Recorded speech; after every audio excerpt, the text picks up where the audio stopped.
Yep.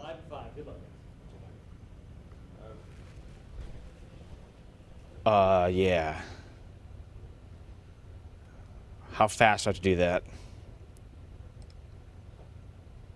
Okay.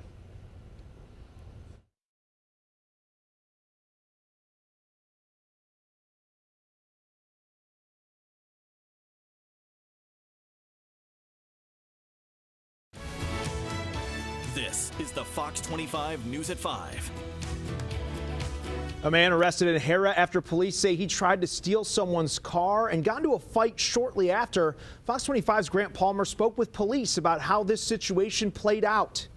Police say a fight broke out Wednesday night behind this Domino's after a man tried to steal an employee's car. But even while he was in police custody, his violent behavior still continued.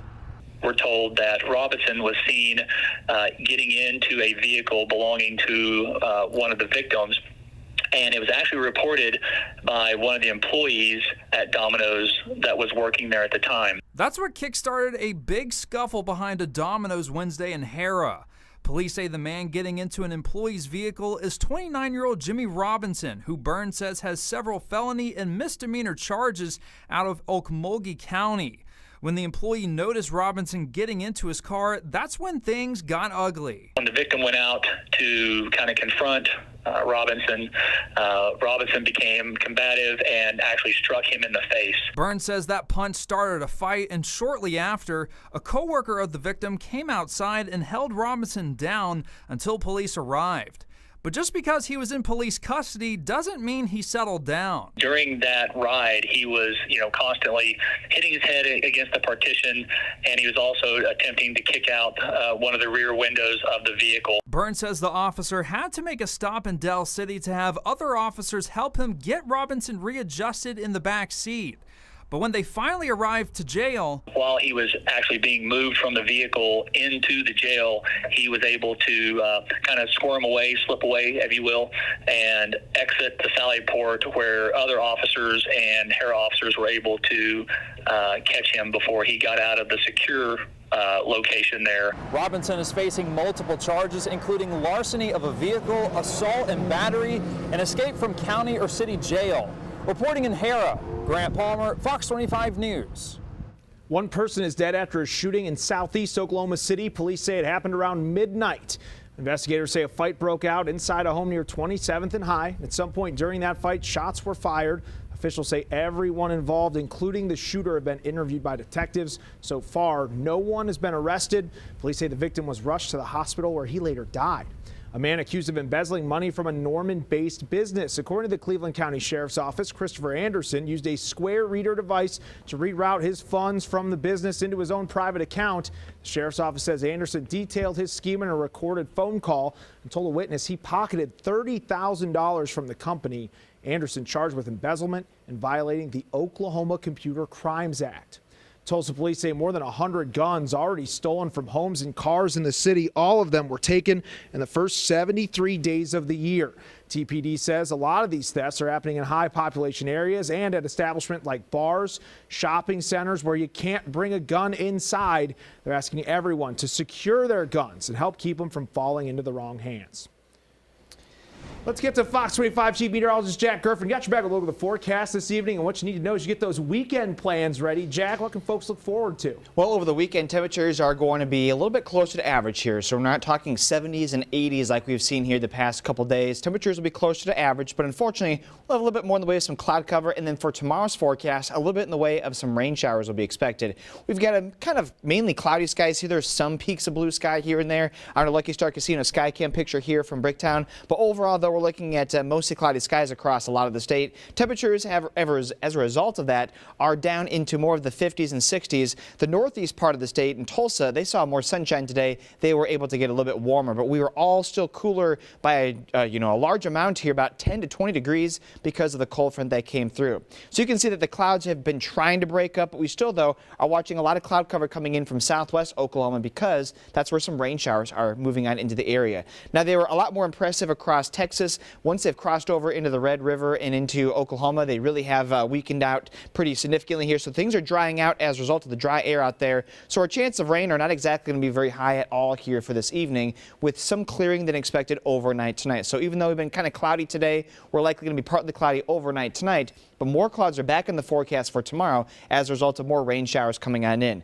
We'll still, though, kind of hold on to the chance that maybe some of those showers get closer to I-40, but a lot of them, though, are going to be closer to the Altus and more of extreme southwest Oklahoma. But we'll try again for tomorrow for a few more showers here. Those may actually make their way to the metro tomorrow, where there's a better chance of rain, which we'll talk about those here in a moment. So light showers here, temperatures close to normal. It's pretty quiet for a lot of the forecast next week, but our temperatures do warm up just a little bit. Adam, back to you. Governor Kevin Stitt rolling out new initiatives with the help of Tim Shriver, the chairman of the Special Olympics. It's called the Dignity Index, and here's what it does. And basically trying to take down the temperature in politics all around the world. And we can disagree, but let's disagree better. So that's the whole premise of it. And so I took the Dignity Challenge. I was one of the first governors to do it. And I'm asking other state politicians to take this Dignity Challenge. And doesn't mean that we shouldn't argue and debate policy ideas and how to make our state a top 10 state. That's all healthy. But we can take down the temperature, and we don't have to do any kind of name calling, and it doesn't need to get personal. We just are debating ideas. We also asked the governor about our investigation that revealed your tax dollars are going to an out-of-state firm to help promote State Superintendent Ryan Walters by getting him booked on national broadcasts. Here's what Stitt had to say. You know, the superintendent of education is separately elected. And again, like I'll say it probably 100 times over the next week, I'm for limited government. And I think we should criticize all taxpayer spends. And I think we should criticize and ask questions on all programs. So you'll have to ask them. They're separately elected on how they spend their money and what their budget is. But, you know, it's a fair point to ask questions. Every agency that hires you know, not lobbyists, but hires PR firms and those kind of things. It's an honest question. Is that a good use of the taxpayer dollars? The governor says a lot of agencies have a lot of people in their communications groups and believes they should have to answer for that. You can find our full investigation into the vote contract on OKCFox.com or on our YouTube page. A bill to stop the trafficking of chemical abortion pills advancing. It passed through the House this week. That measure would make it a felony to distribute abortion-inducing drugs when the intent is to cause an abortion for another person under the provisions of the act. Anyone convicted of trafficking or trying to traffic abortion-inducing drugs would face up to 10 years in prison and a $100,000 fine, the same penalty as performing an illegal abortion. The bill does not restrict Plan B or the morning after pill and specifies that nothing in the act will prohibit the use or administration of a preventative contraceptive if signed into law. This would take effect November 1st. Alec Baldwin wants the involuntary manslaughter indictment against him dismissed.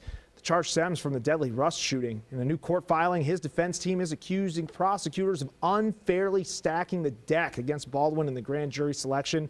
Baldwin's pled not guilty. He's scheduled to go on trial in July.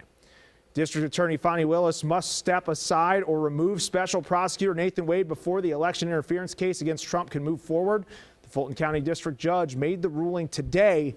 The judge concluded the relationship between Willis and Wade did not amount to a conflict of interest, but he did find their relationship created an appearance of impropriety that plagued the prosecution.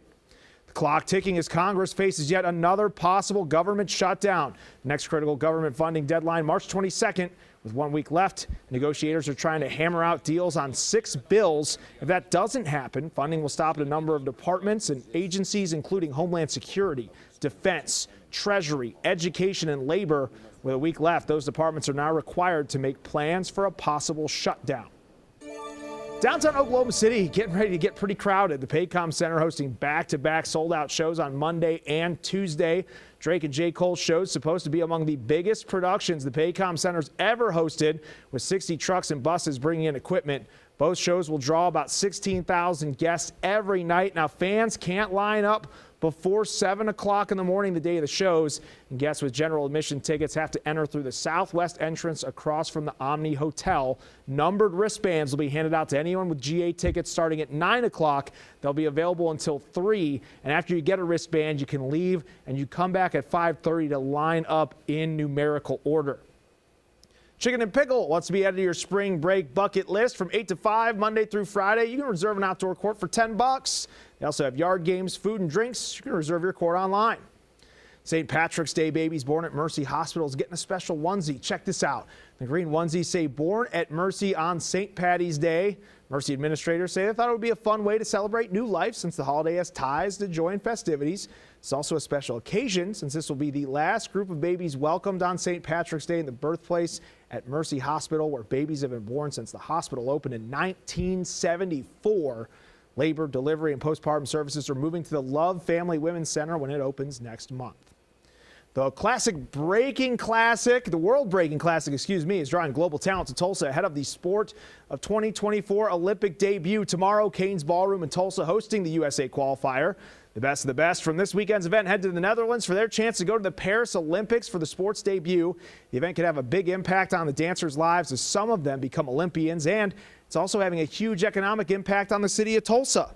So yeah, this event's going to have a large impact on our community, anywhere between $100,000 and $180,000 of economic impact, because we're bringing people in from all over the country. They're staying in our hotels, again, eating in our restaurants, all of that stuff. I know it's not in the millions like some of these other events, but again, you know, to host these types of events here in Tulsa is huge. Doors open tomorrow at 3. The T-Town Dance 1v1 and 2v2 battles begin at 4. The main event, the USA Open qualifier, starts at 7. If you can't attend in person, you can watch on Facebook or YouTube. Spring in Oklahoma, it's time to be weather aware. So to help you, Fox 25 teaming up with Science Museum Oklahoma for a storm safety day. Fox 25's chief meteorologist Jack Gerfen will host special science live shows. Plus, you got hands-on science experiments with museum educators about electricity, wind, and air pressure. The activities are designed to help everyone understand Oklahoma's weather and be prepared for severe weather situations. Join us from 10 to 3 on April 6th at Science Museum Oklahoma for this year's Storm Safety Day. Lawmakers on Capitol Hill torn on a piece of legislation aiming to ban TikTok in the U.S., the legal concerns the bill is raising, and the other issues some believe the measure could create. You'll see that our 8 to 14 day temperature trend looking to be slightly cooler than average for the northern part of the state, and a little bit more than rainfall than average can be expected during this time too. Coming up, we'll talk about some rain showers here over the course of our St. Patrick's Day weekend.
You're watching news from across the state with Wendy Suarez, Adam King, and Brenna Rose. Public officials can block people on social media in certain circumstances. The U.S. Supreme Court made the ruling this morning, tossed aside challenges against local government officials in Michigan and California who blocked followers who are critical of them on Facebook. In a unanimous opinion, the court set a clearer standard for when public officials or state actors online and outlined when those officials can have more control of their social media presence. As the Senate mulls over how to proceed with the House TikTok ban bill, some raising concerns about what the bill would actually do and the larger issues it could potentially cause. National reporter Janae Bowens has a look at the controversy. A TikTok ban bill seemed like it was on the fast track to becoming law, but it slowed down in the Senate as a wide variety of concerns are surfacing. Not only 5 million small businesses rely on it, but 170 million people rely on this app for more than just their livelihood.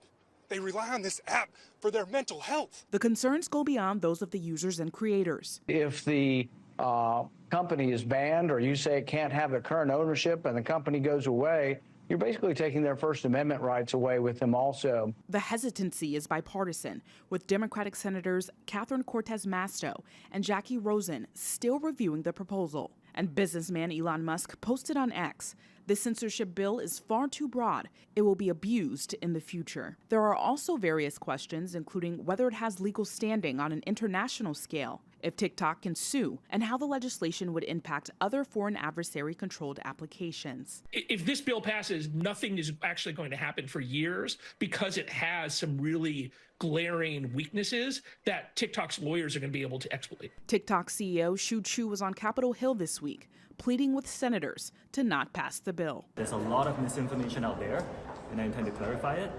There's a lot of noise, but I haven't heard exactly what we've done this wrong. Now keep in mind, even if ByteDance wanted to sell TikTok to an American buyer, China could use export controls to potentially block the sale of TikTok's algorithm. In Washington, I'm Janae Bowens.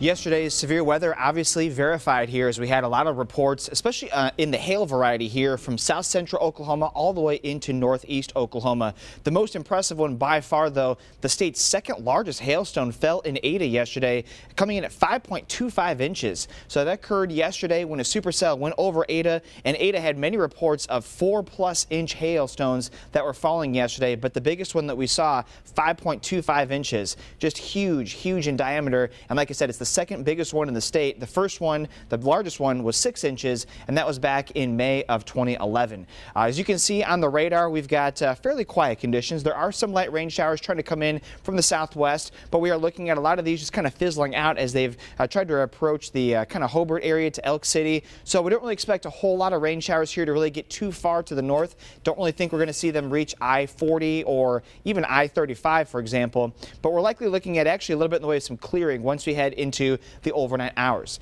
By tomorrow, though, more clouds will be back in place, and we're looking at more opportunities for some rain showers for tomorrow. But the rain yesterday with all the storms, quite good here where you saw them. In fact, we had many reports on the Mesonet site, especially across eastern Oklahoma, in that 1.5 to 2 inch range. But if we were in the city or the northwest, it was totally dry as the cold front was already a little bit too far to the east and southeast, and that's why a lot of us missed out on obviously the storms, but also the rain too.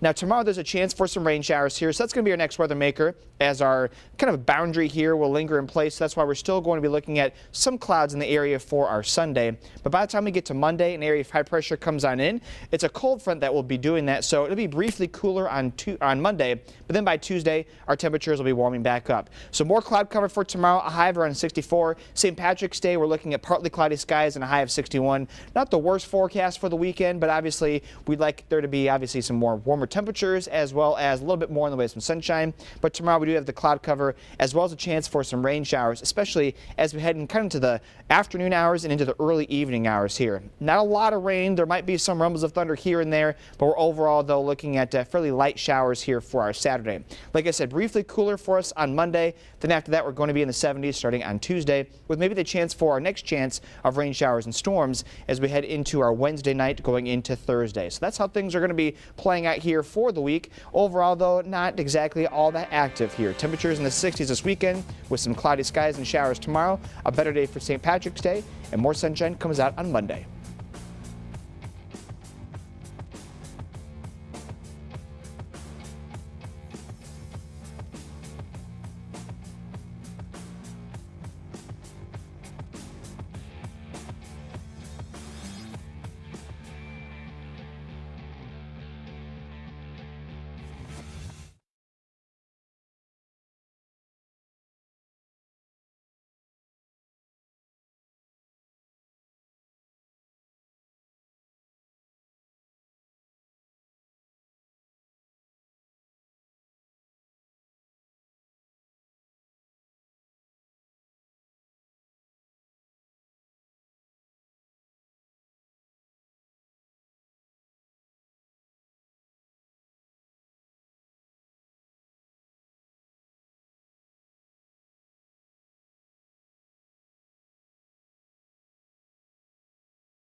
You might want to consider taking a few breaks throughout the day that make you move. Medical reporter Liz Bonus shows us what it takes to pass the sit test.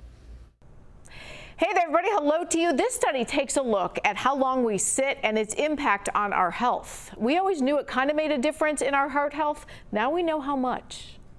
To find this out, researchers in JAMA Network Open reviewed the sitting habits of nearly 500,000 people. They found out what the president and CEO of the Center for Closing the Health Gap told me is true. Healthy lifestyle consists of, some moderate physical activity.